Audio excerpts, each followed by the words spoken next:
Afin de permettre à chaque enfant de développer ses capacités d'autonomie supérieure, nous avons mis en place un système de couleurs de capacité. L'enfant peut être dans l'une des 3 couleurs suivantes, blanche, jaune ou orange, représentées par les pistes. Chacune de ces couleurs permettant d'exercer des responsabilités différentes, à hauteur des capacités de chacun, sans mise en danger.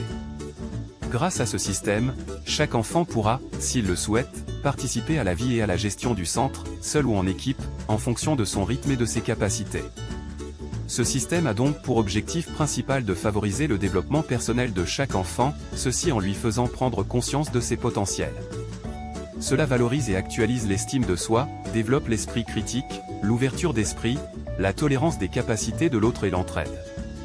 Mais aussi en l'accompagnant dans sa progression vers l'autonomie, autogestion, prise d'initiative, de responsabilité et de décision.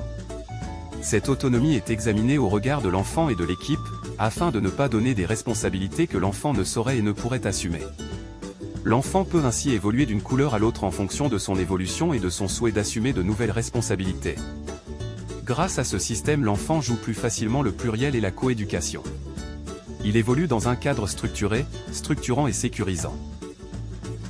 L'équipe s'attache à appliquer le principe de la pyramide inversée.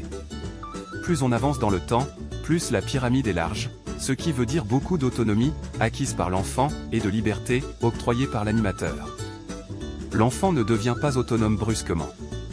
L'animateur attribue d'abord une part de liberté dans laquelle l'enfant va évoluer. Il se l'approprie et développe ainsi des capacités d'autonomie.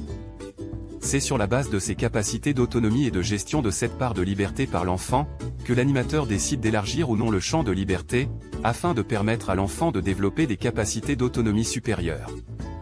Dans tous les cas, nous veillerons à ne pas donner des responsabilités que l'enfant ne pourrait assumer.